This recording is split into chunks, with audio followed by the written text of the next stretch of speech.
ہمارے گھر کے حالات دگرگوں تھے۔ تعلیم سے فارغ ہوئی تو ملازمت کی تلاش شروع کر دی۔ کچھ تگ و دو کے بعد ایک اسکول میں بطور ٹیچر ملازمت مل گئی۔ ڈوبتے کو تنکے کا سہارا، میں نے بھی برے حالات میں کنارے کا سانپ پکڑ لیا۔ ایم اے پاس کرنے کے بعد ایک پرائمری اسکول میں ٹیچر لگی، وہ بھی بہت قلیل تنخواہ پر۔ پھر بھی رب کا شکر بجا لائی کہ چلو کچھ پیسے تو ہاتھ آ ہی جائیں گے۔ ابو کی پنشن کے ساتھ گھر کے راشن میں بھی اپنا حصہ ڈالوں گی۔ اسکول کی ڈیوٹی کے بعد میں محلے کے بچوں کو بھی ٹیوشن پڑھانے لگی۔ اس سے کچھ اضافی آمدنی ہوتی تو چھوٹے بھائی کی اسکول کی فیس ادا ہو جاتی۔ ایک روز میری ایک شاگرد رقیہ جو گھر پر ٹیوشن پڑھنے آئی تھی، کہا، مس کیا آپ میری ایک سہیلی کو پڑھا دیں گی؟ ہاں کیوں نہیں، کل اسے اپنے ساتھ لے آنا، مس وہ امیر لوگ ہیں۔ زارا کی امی نے کہا ہے کہ کوئی ایسی ٹیچر ڈھونڈ کر دو جو گھر پر پڑھانے آ سکے۔ بچی کو ہم کسی کے گھر ٹیوشن کے لیے نہیں بھیج سکتے۔ اس لڑکی کا گھر یہاں سے کتنی دور ہے؟ کچھ دور ہے مگر پیدل کا راستہ نہیں ہے۔ ان سے کہو سواری کا انتظام کر دیں تو میں پڑھا دوں گی۔ اگلے روز رقیہ نے بتایا کہ زارا کی امی کہتی ہیں وہ سواری کا انتظام کر دیں گی۔ ان کی امی کی گاڑی آپ کو گھر لے جائے گی اور چھوڑ بھی جائے گی، اور جو فیس آپ کہیں گی وہ دے دیں گی۔ ٹھیک ہے، ان کو بتا دینا کہ وہ مجھے شام 5 بجے لینے آ جائیں، میں 1.5 گھنٹہ پڑھا دوں گی، اور ٹیوشن فیس بھی میں نے اسے بتا دی۔ اگلے روز زارا کی امی ڈرائیور کے ساتھ آ گئیں۔ وہ ایک اچھی اور ملنسار خاتون تھیں۔ بچی بھی ان کے ساتھ آئی تھی۔ میں نے زارا کو ٹیوشن دینا قبول کر لیا۔ ان کا بنگلہ شہر کے ایک عمدہ علاقے میں تھا جس کو نہایت خوبصورتی سے سنوارا گیا تھا۔ دبیس، نرم، خوش رنگ کا قیمتی قالین، فانوسوں سے مزین چھتیں۔ مجھے ملازمہ نے ایک کمرے میں بٹھایا جو مشرقی طرز پر آراستہ تھا۔ یہ زارا کی امی کا کمرہ تھا۔ انہوں نے روایتی طریقے سے قالین بچھا کر اس پر خوش رنگ گاؤ تکیے رکھے ہوئے تھے۔ اس کمرے میں ٹیک لگا کر ٹانگیں پسار کر بھی بیٹھ سکتے تھے، میز کرسیوں کا تکلف نہیں تھا۔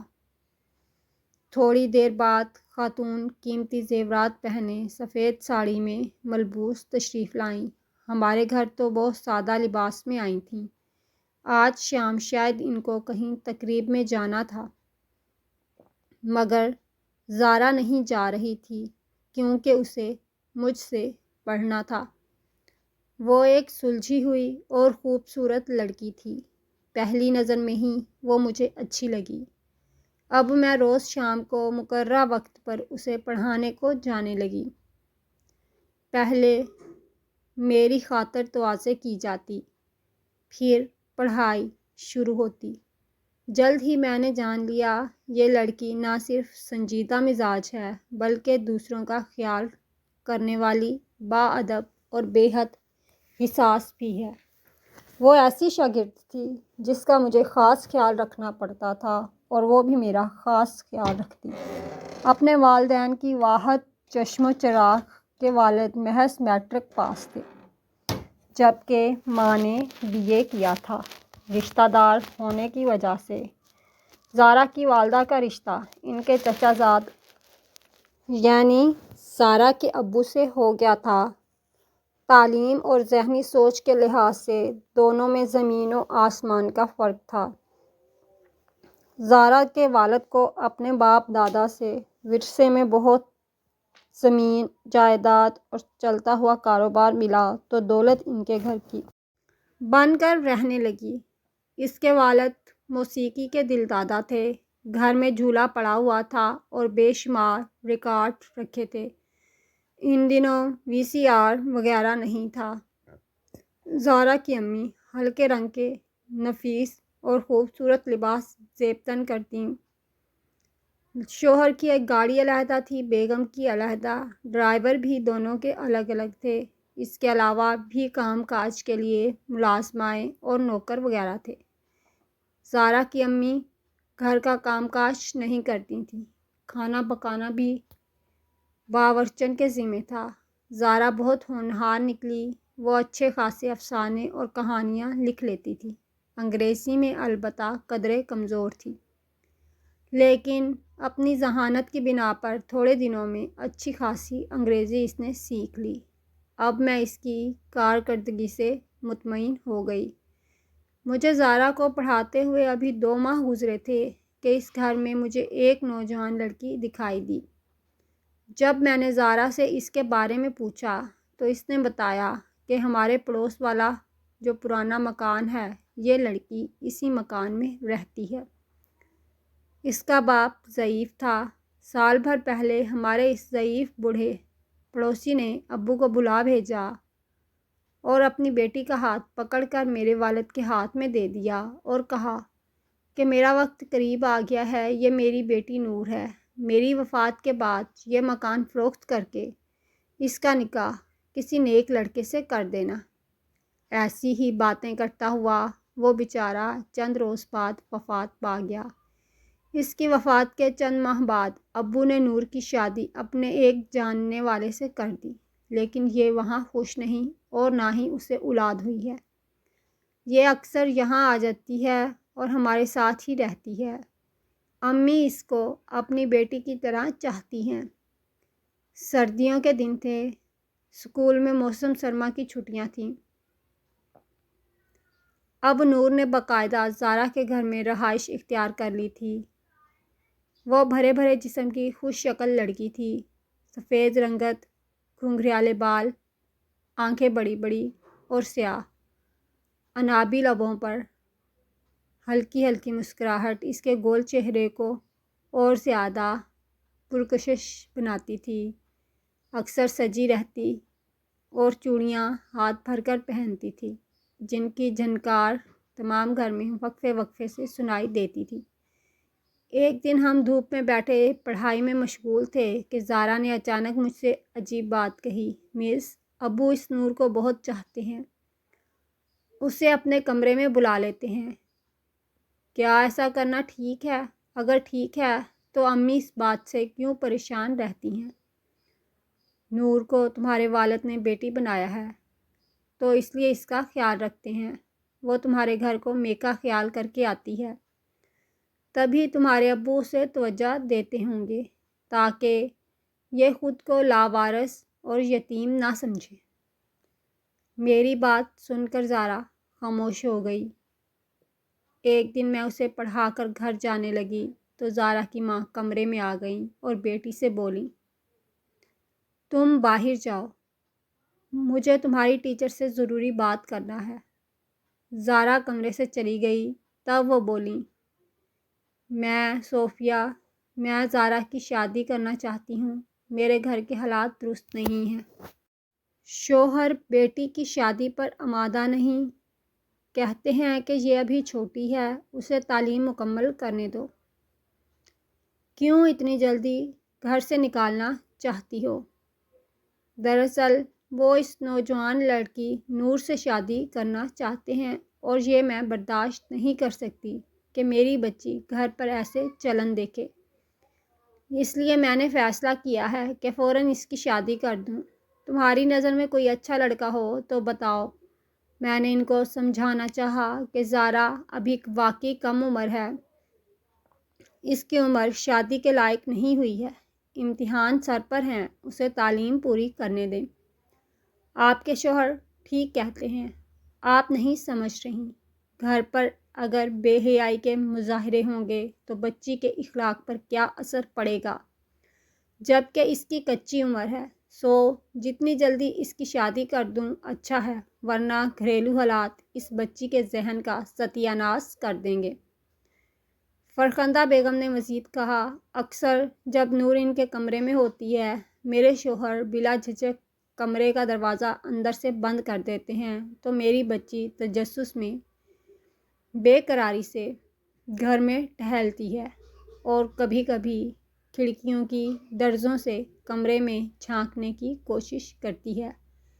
اس خوف سے میں کہیں گھر کے باہر بھی نہیں جا سکتی۔ اب فروری کا مہینہ تھا، مارچ شروع ہونے والا تھا اور سالانہ امتحانات سر پر تھے۔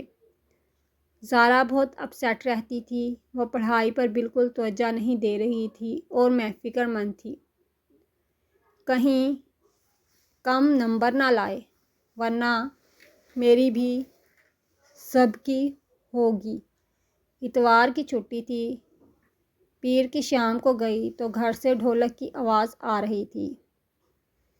5-6 لڑکیاں زارا کے کمرے میں اسے مہندی لگا رہی تھیں۔ میں حیران رہ گئی، پتہ چلا کہ رشتہ طے ہو گیا ہے۔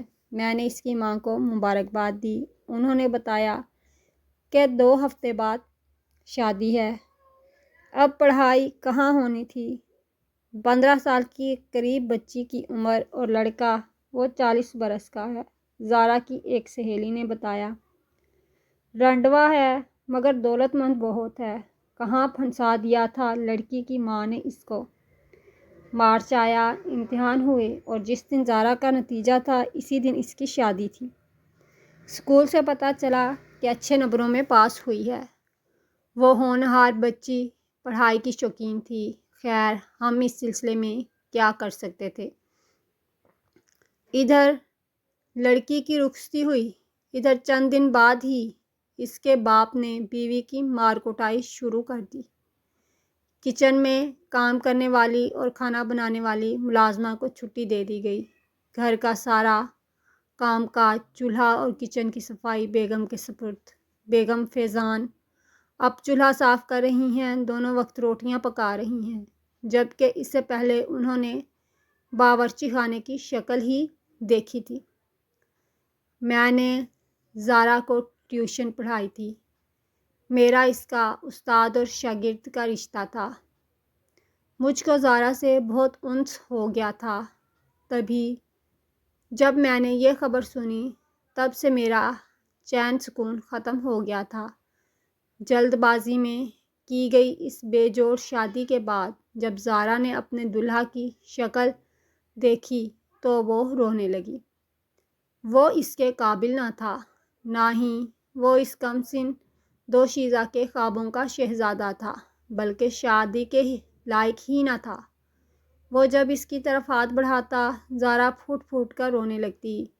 کم سن دلہن سے اپنی محرومی کا بدلہ لینے کے لیے اس نے زارا پر اتنی سختی کی کہ وہ ڈپریشن میں چلی گئی۔ نوبت یہاں تک پہنچی کہ بچی نے 2 بار خودکشی کرنے کی کوشش کی۔ پہلی بار اس خودکشی کے بارے میں اس کے والدین کو اطلاع نہ دی گئی۔ زارا کے شوہر نے معاملے کو چھپایا، مگر دوسری بار سب کو خبر ہو گئی کیونکہ جان بچانے والے ڈاکٹرز نے خود زارا کے والدین سے رابطہ کیا۔ ماں روئی لیکن باپ کیا توجہ دیتا۔ بیوی سے کہا، یہ سب تمہارا کیا دھرا ہے، اب خود سوگ مناؤ۔ میں نے تو منع کیا تھا کہ ابھی اس کی شادی کی عمر نہیں ہے، تمہیں ہی جلدی پڑی تھی۔ مجھے جو رشتہ ملا میں نے بیاہ دی کہ عمر زیادہ ہے تو کیا ہوا، آدمی دولت مند ہے، یہ عیش کرے گی، ملکوں کی سیر کرے گی، مگر اس نے تو وہاں جا کر سوگ منانا شروع کر دیا۔ شوہر کو سکون نہ ملے تو یہی ہوتا ہے پھر۔ زارا کا باپ نئی بیوی کے چاؤ میں گم رہا۔ فرخندہ شوہر سے ناراض ہو کر اپنے ایک رشتہ دار کے ہاں جا پہنچی تھی۔ نہایت خوبصورت، باسلیقہ اور جوان عورت، شوہر کی بے وفائی اور بے توجہی سے چند دنوں میں مرجھا کر رہ گئی۔ وہ نحیف و نزار وقت سے کہیں پہلے بوڑھی نظر آنے لگی۔ ایک روز کچھ سودا سلف لینے بازار جانے کو نکلی، قدم دہلیز پر رکھا ہی تھا کہ ایک چھوٹے سے زہریلے سانپ نے پاؤں پر ڈس لیا۔ اس کی سمجھ میں ہی نہ آیا کہ اس کے ساتھ کیا ہوا ہے۔ اس کا چچا زاد اسی وقت گھر آیا، دیکھا کہ فرخندہ دہلیز پر پاؤں پکڑے پڑی ہے تو اس نے سہارا دے کر اٹھانا چاہا، مگر وہ اٹھ ہی نہ پا رہی تھی۔ تبھی بیوی کو آواز دی، دونوں نے مل کر اسے پلنگ پر ڈالا اور وہ ڈاکٹر کو لینے دوڑا، لیکن ڈاکٹر کے آنے تک اس کی روح کف سے عنصری سے پرواز کر چکی تھی۔ اس سہاری کہانی میں سب سے المیہ کردار زارا کا رہا، جسے اس کو طلاق دے دی اور وہ اپنے باپ کے گھر آ گئی۔ باپ دوسری بیوی سے صاحب اولاد ہوا تو زارا سے بالکل غافل ہو گیا۔ اس پر مالی خولیا کے دورے پڑنے لگے۔ حالت ایسی ہو گئی کہ پہروں فضاؤں میں دیوانوں کی طرح گھورتی رہتی، منہ ہی منہ میں بڑبڑاتی، ہفتوں منہ ہاتھ نہ دھوتی اور نہ کپڑے بدلتی، بال الجھے ہوئے ایک جگہ بیٹھتی تو گھنٹوں وہاں ہی بیٹھی رہتی، اور نور اپنے 2 چھوٹے جڑواں بیٹوں کی دیکھ بھال میں مصروف رہتی۔ زارا سوکھ کر ہڈیوں کا ڈھانچہ رہ گئی۔ 1-2 بار میں اس سے ملنے گئی اور اس کی حالت دیکھ کر آنکھوں میں آنسو بھر کر لوٹ آئی۔ میں نور سے زیادہ بات نہیں کرتی تھی کہ اسے کچھ سمجھاتی۔ میں بھلا کون ہوتی تھی اس کے بارے میں اس کے گھر والوں کو کوئی بات کہنے والی؟ وہ تو مجھے اس سے ملنے سے ہی منع کر دیتے۔ اس کے وارث تھے، باپ زندہ تھا۔ کاش زارا کی ماں نہ مرتی تو اس کی یہ حالت نہ ہوتی۔ وہ بیٹی کو گلے لگا لیتی، اسے سنبھال لیتی۔ اس کا ممتا کا مضبوط رشتہ تھا۔ اس کے چچا تھے، چچا زاد تھے، خالائیں تھیں، لیکن سبھی چپ رہے، کسی نے اس کی پاسداری نہ کی۔ مجھے سب سے زیادہ دکھ اس بات کا تھا کہ زہرا ایک ہونہار بچی تھی، اگر اعلیٰ تعلیم کر لیتی تو ضرور ملک کا نام روشن کرتی، اچھی ڈاکٹر یا ماہر تعلیم بن سکتی تھی، مگر افسوس ایک مرد کی خود غرضی کی بھینٹ چڑھ گئی، اور وہ مرد کبھی اس کا اپنا باپ تھا۔ نور سے اس کے 5 بچے ہو گئے تو اس شخص نے زارا کو بھلا دیا، اتنا نظر انداز کیا گیا کہ اسے دیکھنے والے پاگل کہنے لگے۔ نہ کھاتی پیتی اور نہ کپڑے بدلتی، ناخن بڑھ گئے تو ستیلی ماں نے ان کو کاٹنے کی زحمت بھی نہ کی، سر میں جوئیں پڑ گئیں، بجائے سر کی صفائی کرتے انہوں نے اس کے خوبصورت لمبے بالوں کو ہی کاٹ دیا۔ جس روز اس کے بال کاٹے جا رہے تھے وہ پھوٹ پھوٹ کر رو رہی تھی۔ آخر اسے اتنی سمجھ تو تھی کہ اس کے پیارے خوبصورت بالوں پر سر مونڈنے کی مشین پھیری جا رہی ہے۔ پھر ایک دن اس کے والد نے بغرض علاج اسے پاگل خانے داخل کرا دیا۔ اس کے بعد کیا ہوا، علاج ہوا یا نہیں، میں نہیں جانتی کہ میں اس کے گھر اب نہیں جا سکتی تھی، کیونکہ نور برا مانتی تھی۔ اب گھر پر اس کا راج تھا، وہی اس گھر کی ملکہ تھی، جس کو چاہتی آنے دیتی، جس کو چاہتی نہ ملتی۔ کتنے برس گزر گئے، میری شادی ہو گئی، بچے ہو گئے، اب بھی میں اس معصوم پیاری سی لڑکی کو نہیں بھول سکی۔